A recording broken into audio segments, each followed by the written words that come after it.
કે મહારાષ્ટ્રની અંદર ઓપરેશન ટાઈગર શરૂ થયું છે, જેનો મુખ્ય આદેશ એવો હોય એવું લાગે છે કે ઉદ્ધવ ઠાકરેની શિવસેના છે એના નેતાઓને બિલકુલ એ પાર્ટીને ખતમ કરી દેવી અને એક પછી એક નેતાઓને શિંદે ગ્રુપની અંદર સામેલ કરી દેવા।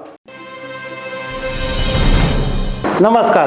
મહારાષ્ટ્રના રાજકારણમાં ફરી એક વખત મોટા ડ્રામાનો માહોલ ઊભો થઈ રહ્યો છે અને એવું લાગે છે કે ફરીથી એક વખત મોટા પાયે પાર્ટીઓમાં તોડફોડ થઈ શકે છે અને એવું એક જાણવા મળ્યું છે કે મહારાષ્ટ્રની અંદર ઓપરેશન ટાઈગર શરૂ થયું છે, જેનો મુખ્ય આદેશ એવો હોય એવું લાગે છે કે ઉદ્ધવ ઠાકરેની શિવસેના છે એના નેતાઓને બિલકુલ એ પાર્ટીને ખતમ કરી દેવી અને એક પછી એક નેતાઓને શિંદે ગ્રુપની અંદર સામેલ કરી દેવા અને એના માટે આ ઓપરેશન ટાઈગર શરૂ થયું હોવાની મહારાષ્ટ્રમાં જોરશોરથી ચર્ચા ચાલે છે।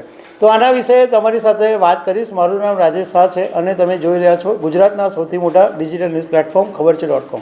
મહારાષ્ટ્રમાં તમને યાદ હશે કે જ્યારે મહારાષ્ટ્ર વિકાસ અઘાડી સરકાર હતી અને ઉદ્ધવ શિવસેના કોંગ્રેસ અને એનસીપીનો ભેગી થઈને ગઠબંધનમાં સરકાર ચાલતી હતી, તે વખતે શિવસેનાની અંદર બળવો કરીને એકનાથ શિંદે ઘણા બધા ધારાસભ્યોની સાથે સુરત આવી ગયા હતા અને બહુ મોટો બળવો કરી દીધો હતો અને એ પછી આસામ પણ ગયા હતા અને એ પછી આખો મહારાષ્ટ્રની અંદર તખ્તો પલટાઈ ગયો હતો।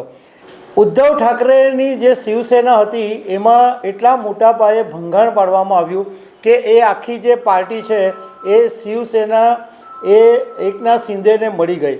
હવે મહારાષ્ટ્રની અંદર હમણાં વિધાનસભાની ચૂંટણી પણ પતી ગઈ અને મહારાષ્ટ્રમાં શિંદેને ડેપ્યુટી સીએમ પણ બનાવી દેવામાં આવ્યા। હવે એક એવું મોટું માહોલ ઊભો થયો છે કે ઉદ્ધવ શિવસેનાના જે સાંસદો છે એને તોડીને શિવસેના શિંદે ગ્રુપમાં લાવી દેવા અને કોંગ્રેસના પણ કેટલાક સાંસદો અને નેતાઓ શિવસેના શિંદેમાં જોડાવા તૈયાર હોવાની અત્યારે ચર્ચા ચાલી રહી છે।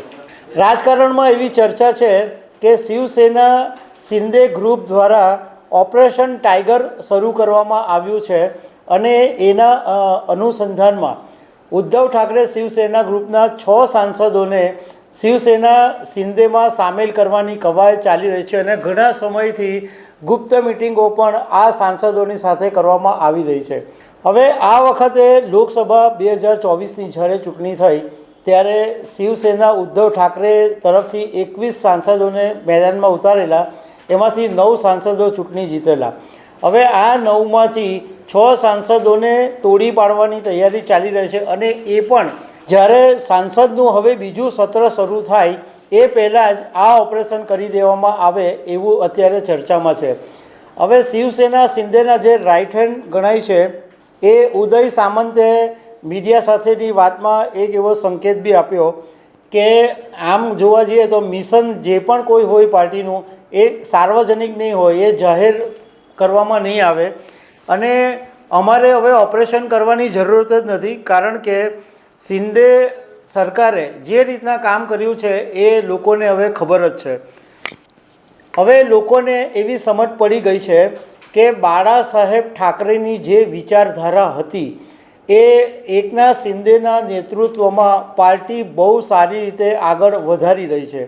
સાથે સાથે આ ઉદય સામંતે એવું પણ કીધું કે અમારી સાથે ઘણા બધા સાંસદો અને નેતાઓ સંપર્કમાં છે અને હવે અમારી કામગીરીને જોઈને એ બધા સામેલ થવા માંગે છે।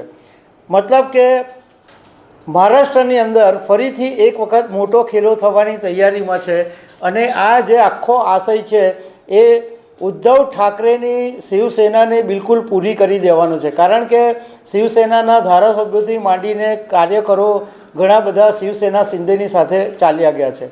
તો દર્શક મિત્રો, આવી અનેક વાતો સાથે અમે તમને મળતા રહીશું। Thank you very much.